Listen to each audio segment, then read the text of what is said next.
Hello friend, welcome back to my YouTube channel. आज की इस वीडियो में कर रहे हैं हम आगे के 5 questions. Question number 6, a single discount of 50% is given on the mark price of an article 1050 if two successive discounts of 40% and 10% are given, then what will be the difference between both the selling price. देखो, एक कितने का discount मिल रहा है? 50% का, और एक 40 और एक 10 के डिस्काउंट, 40 और 10 का डिस्काउंट किसके कितने के बराबर है? 40 + 10। और जो ये 40 पर 10% का डिस्काउंट है वो हमें नहीं मिल पाएगा। 40 × 10/100, तो ये हो गया 50 - 4, मतलब कि 46। तो इनके बीच में कितने का गैप है? 4 का, 4%। तो 1050 का 4% निकाल दो। एक जीरो से एक जीरो कैंसिल, 2 × 2 = 4, 2 × 5 = 10, 5 × 2 = 10, और 5 × 1 = 5, 21 × 2 = 42। 42 is the right answer. Check भी कर लेते हैं। 42 is the right answer. Question number 7, ये लाइन चार्ट दिया है हमें ऑफ 7 एम्प्लॉयज़ और पी और क्यू कंपनी के, ठीक है। ये गोल वाली पी कंपनी है और ये स्क्वायर वाला क्यू कंपनी है। What is the ratio of salary A to the salary C in the year P? A की सैलरी कितनी है पी ईयर में? 100। सी की सैलरी कितनी है पी में? सर्कल वाला लिखना है, ठीक है। सी की सैलरी, ये सर्कल वाला 300, तो ये हो गया 1:3। खत्म। बच्चों वाला क्वेश्चन पूछा है। Question number 8, among 6/7, 7/8, 7/15 and 6/13 how many of this fraction lie between 1/2 and 2/3? देखो, 1/2 की वैल्यू कितनी होती है? 0.5। 2/3 की वैल्यू 0.66, ठीक है। तो इनके बीच में कौन सा लाई करेगा? आप देख लो, 6/7, 7 के बहुत ज़्यादा पास है, तो ये तो नहीं लाई कर सकता। 7/8, 8 के बहुत ज़्यादा पास है, तो ये भी नहीं लाई कर सकता। अगर आप डिवाइड भी करोगे तो देखो, 6 को ऐसे डिवाइड करते ना, 6 7 से, तो 0.60, 7 9 से 63, 0.8 आएगा समथिंग, 0.8 समथिंग, है ना। तो ये दोनों तो हो ही नहीं सकते। अब 7/15, 15 का आधा कितना होता है? 15 का आधा होता है 7.5, तो ये 7.5 से भी कम है, तो ये इसका मतलब ये 0.5 से भी कम है ना। तो सिर्फ एक यही बचा। ये भी 13 का आधा कितना होता है? 6.5, तो ये भी 0.5 से कम है, तो आंसर कितना हो गया? 0। मतलब 1/2 और 2/3 के बीच में एक भी फ्रैक्शन लाई नहीं करता, तो आंसर हो गया 0। 0 is the right answer. Question number 9, which of the following number is divisible by 12? 12 के दो को प्राइम फैक्टर्स निकालो, एक 3 और एक 4। आपको देखना है एक ऐसा नंबर जो 3 से भी डिविजिबल है और 4 से भी। अच्छा, आप देखो, लास्ट के 2 डिजिट 4 से हर एक में डिविजिबल है ना। इसका मतलब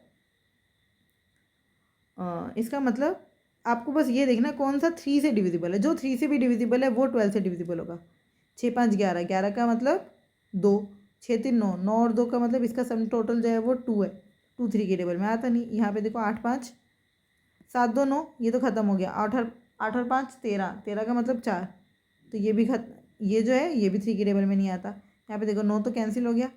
4 4 8, 8 और 8 16 का मतलब 7, तो ये भी नहीं आता। यही आंसर है। करके भी देख लेते हैं। 7 3 10 का मतलब 1, 4 4 8, 8 और 1 9, 9 जो है वो 3 के टेबल में आता है। इसका मतलब 4th is the right answer. Question number 10, the given pie chart shows the monthly expenditure of a family for a particular month. Expenditure done on a particular item is shown in percentage with respect to total expenditure done on the given item. The total monthly expenditure 72,000 रुपये हम खर्च कर रहे हैं। The expenditure done on food and rent together is approximately what percent more than the expenditure done on education and rent together? देखो, food और rent पर कितना खर्च हो रहा है? 37% + 20%, कितना खर्च हो रहा है? 57%। वो कह रही है कितना परसेंट ज़्यादा है एजुकेशन और रेंट पर? एजुकेशन कितना है? 13, और रेंट कितना है? तो ये हो गया 33।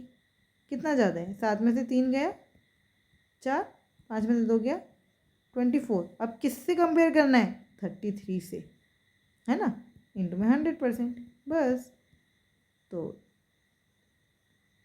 3 7 ज़ा 21, 3 8 ज़ा 24, 3 11 ज़ा, कितना आंसर आएगा? 800/11। 800 को 11 से डिवाइड कर दो। 11 7 ज़ा 77। 7 से जो शुरू हो रहा है वही आंसर है, बाकी और तो कोई 7 से शुरू ही नहीं हो रहा ना। तो 72.73 is the right answer. Question number 11, हमें इसकी वैल्यू निकालनी है। ये कितना हो गया? 961/1000, इंटू में 31 इंटू में 100, पॉइंट हटा के हमने यहाँ पे 3 के बाद पॉइंट था तो नीचे 1000 लिख दी, यहाँ पे 2 के बाद पॉइंट है तो ऊपर 100 लिख दिया, 2 0 से 2 0 कट गई। 31 3 ज़ा 93, बचा कितना 3, 31 1 ज़ा 31। ठीक है, एक जीरो बची है, एक के बाद पॉइंट आ जाएगा, आंसर आया 3.1। 3.1 is the right answer. Question number 12, the pie chart given below shows the marks obtained by student in 6 different subjects. The total marks obtained by the student is 800। देखो total उसने कितने अंक प्राप्त किए, 800, और जो हर एक सब्जेक्ट में मार्क्स आए हैं ना वो परसेंटेज में यहाँ पे दिए गए हैं।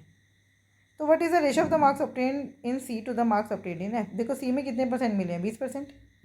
रेशियो निकालना है एफ के साथ 10% के साथ, खत्म। हमें पूरा पूरा नंबर निकालने की तो ज़रूरत है ही नहीं ना, परसेंट से परसेंट कट गया, 0 से 0 कट गया, आंसर आ गया 2:1। 2:1 इज द राइट आंसर।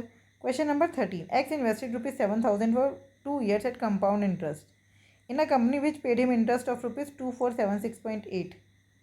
ठीक है, what is the annual rate of interest. अच्छा हमें पता है amount is equals to P into 1 + R/100 की पावर T। अमाउंट कितना हो गया, 7 और 2 9, 9746.8 बराबर है, ये P को इधर डिवाइड में लो तो ये हो गया 7000, नीचे आ गया, पॉइंट हटा के एक और 0, और ये हो गया 1 + R/100 की पावर 2। इसको काट देते हैं, ये है 70,000 और ये है 9746। अब ये पॉइंट हटा दिया तो 9746 और 8, तो इसको किससे काट दें, 7 से काट देते हैं, 7 1 7, और ये एज इट इज़ हो गया। फिर ये 7 1 7, बचा कितना 2, तो 7 3 ज़ा 21, बचा कितना 6, 7 9 ज़ा 63, बचा 1, 7 2 ज़ा 14, बचा 2, 7 4 ज़ा 28, 13924। ठीक है, अब देखो 13924 किसका स्क्वायर होता है, 13924 किसका स्क्वायर होता है, 118 का। मेरे को कैसे पता चला ये 118 का होता है, आपको ये पता होना चाहिए 18 का स्क्वायर कितना होता है। 18 का स्क्वायर कितना होता है, 324। इसके लास्ट में भी 24 है ना, तो आंसर जो है वो हमारा या तो जो भी आपका बेस है वो +18 होगा या फिर -18 होगा। यहाँ पे बेस कितना होगा 100, तो 100 + 18 कितना हुआ 118, तो ये हो गया 118 बटे में 100 का स्क्वायर बराबर है 1 + R/100 का स्क्वायर। स्क्वायर से स्क्वायर कैंसिल, खोल दो, 1 + 18/100 इज इक्वल टू 1 + R/100, तो R की वैल्यू कितनी आ गई 18%। 18% is the right answer. Question number 14, which of the following number is divisible by 24। 24 के कोप्राइम फैक्टर्स बनाते हैं, अगर नहीं है तब देखेंगे। 24 के कोप्राइम फैक्टर्स क्या हो सकते हैं, 3 और 8। कोई भी नंबर जो 3 और 8 दोनों से डिविजिबल है वही 24 से डिविजिबल होगा, अदरवाइज़ वो नंबर 24 से डिविजिबल नहीं है। तो पहले आप देखो 3 से देखना बहुत आसान है, 4 2 6, 7 और 7 14, 14 और 6 20, ये 3 से डिविजिबल नहीं है। 9 तो कैंसिल कर दो, 4 5 6, 8 और 6 14, 14 का मतलब 5, ये भी 3 से डिविजिबल नहीं है।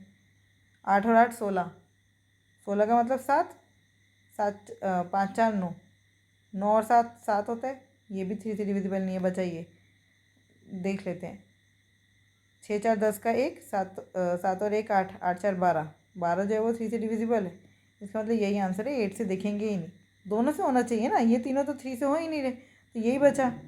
Question number 15, what is the value of 11 का क्यूब + 13 का क्यूब + 15 का क्यूब। ये कब तक चल रहा है, 29 का क्यूब तक।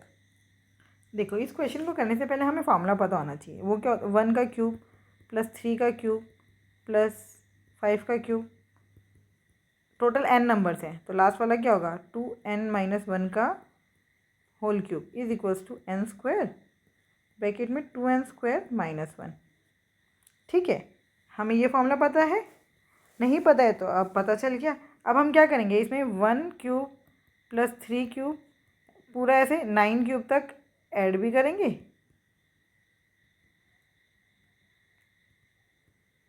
ठीक है। तो ये हो गया +11 का क्यूब लेकर 29 तक, और माइनस भी करेंगे जब हमने ऐड किया है तो, है ना। तो ये कितना हो गया, फॉर्मूला लगा दें यहाँ पे n² कितने नंबर है 29 तक, 1 से लेकर 1 3, ये सारे कितने नंबर हैं 15, 15 का स्क्वायर 2 इंटू 15 का स्क्वायर -1 माइनस ये हो गया 1 क्यूब 3 क्यूब, ये कितने 5 5 नंबर है ना।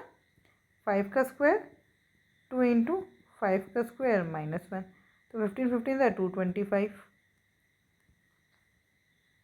225 225 टू ज़ा 450 450 -1 मतलब 449 माइनस 5 5 ज़ा 25 5 5 ज़ा 25 और 2 50 50 -1 49। ठीक है, तो हम 25 कॉमन ले लेते हैं, क्या हो गया, तो ये बचा 25 कॉमन ले लेते हैं, तो ये बचा 9 25 9 ज़ा 225 9 इंटू 4 49 -49 कर लो मल्टीप्लाई। 9 9 ज़ा 81 का 1 या 8 या 9 4 ज़ा 36 और 8 44 4 या 4 या 9 4 ज़ा 36 और 4 40 4041 -49, तो ये हो गया 25 इंटू में 40 माइनस करके कितना आएगा, 11 में से 9 गया 2, 13 में से 4 गया 9, फिर बचा यहाँ पे 9 3 9 9 2 इंटू में 25। तो अब अगर हम ध्यान से देखें तो सम ऑफ डिजिट से करने की कोशिश करें। ये कितना है 5 और 2 7, ये 9 को छोड़ दो 3 2 5 7 5 ज़ा 35 35 मतलब कि 8, जहाँ पर सम ऑफ डिजिट 8 है वही आंसर होगा। 8 8 16, यहाँ पे सम ऑफ डिजिट 7 है, यहाँ पे 8 7 15, यहाँ पे सम ऑफ डिजिट 6 है, 8 6 14, यहाँ पे सम ऑफ डिजिट 5 है, 9 को छोड़ दिया, यहाँ पे सम ऑफ डिजिट 8 है, इसका मतलब यही आंसर हो सकता है और कोई आंसर नहीं हो सकता। So fourth one is the right answer. I hope आपको ये 10 क्वेश्चन अच्छे से समझ आए होंगे। फिर भी अगर कोई डाउट है तो आप मुझसे जुड़ सकते हैं @mathsps1 टेलीग्राम चैनल पर। Thank you, keep learning, keep practising.